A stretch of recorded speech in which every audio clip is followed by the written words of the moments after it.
Praise the Lord जय मसीह की। पिछले मेरे डिवोशन में मैंने यशायाह नबी की किताब दूसरे अध्याय पहला वचन से लेकर पांचवें वचन तक हमने डिवोशन में देखा है। और वहाँ पर लिखा गया था कि परमेश्वर का पर्वत पर जाते हैं और परमेश्वर के मंदिर में जाते हैं, क्योंकि वहाँ पर परमेश्वर हमें सिखाएंगे कि उनका मार्ग क्या है। उनका वचन सिखाएंगे और उनकी वचन के प्रकाशन में चलने के लिए सबको बुलाया जाता है।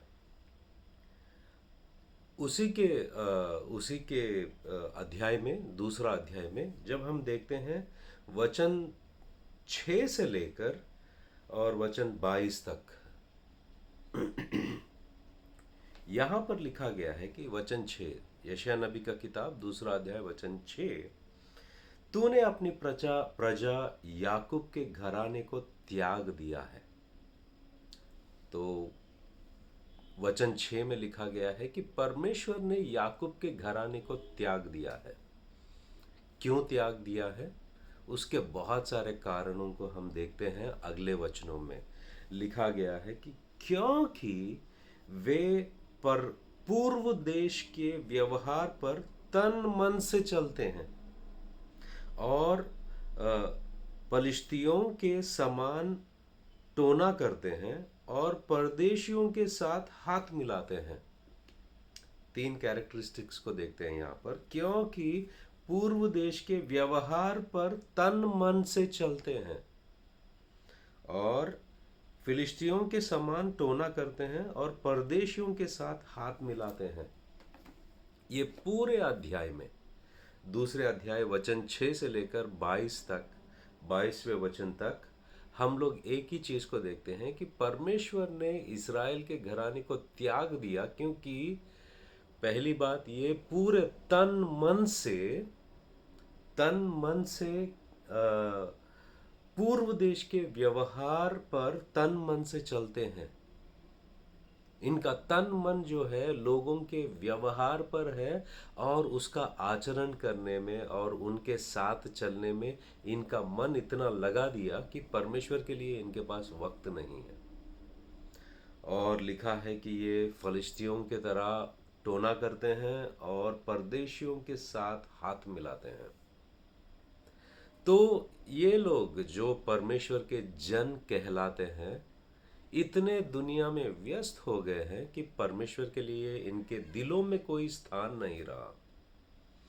तो जाहिर सी बात है कि जब परमेश्वर के लिए तुम्हारे दिल में कोई जगह नहीं, परमेश्वर के लिए कोई स्थान नहीं और परमेश्वर के मार्ग के लिए तुम्हारे पास कोई लिहाज नहीं या रिस्पेक्ट नहीं है, तो जाहिर सी बात है कि परमेश्वर तुमसे दूर होंगे। क्योंकि वचन कहता है कि तू परमेश्वर के निकट आ और वो तुम्हारे निकट आएंगे।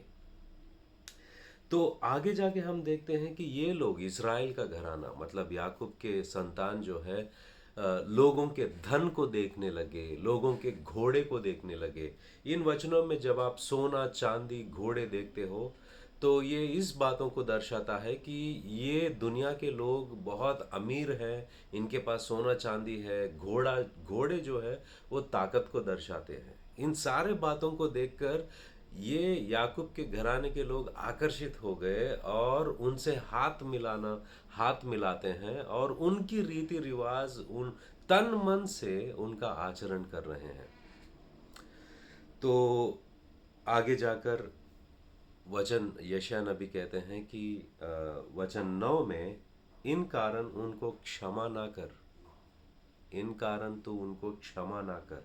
और 10वां वचन से हम आगे जाके पढ़ते हैं कि एक दिन आने वाला है, एक दिन आने वाला है जहां पर इंसान का घमंड को दबाया जाएगा, नष्ट किया जाएगा, सोना चांदी जल जाएगा और परमेश्वर न्याय करेगा।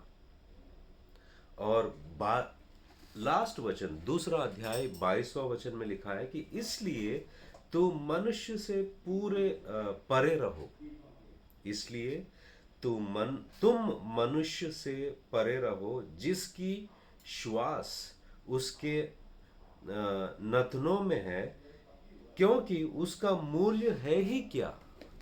इंसान का मूल्य है ही क्या? उसका कोई मूल्य नहीं। इसलिए वचन कहता है कि कभी भी जब आप दुनिया की ओर देखते हो, इन सारे बातों को देखो कि कहीं दुनिया तुम्हें अपना ऐश और आराम या अमीरी, इन सारे बातों से तुम्हें आकर्षित ना करे। क्योंकि परमेश्वर अनंत है, असीम है और वो न्यायी है। एक दिन सबका घमंड को वो दबा देगा और न्याय करेगा। बेहतर ये होगा हमारे लिए कि हम परमेश्वर के साथ चले, क्योंकि वही अनंत है, वही हमें सही रीति से संतुष्ट कर सकता है। परमेश्वर आपको आशीषित दे। God bless you.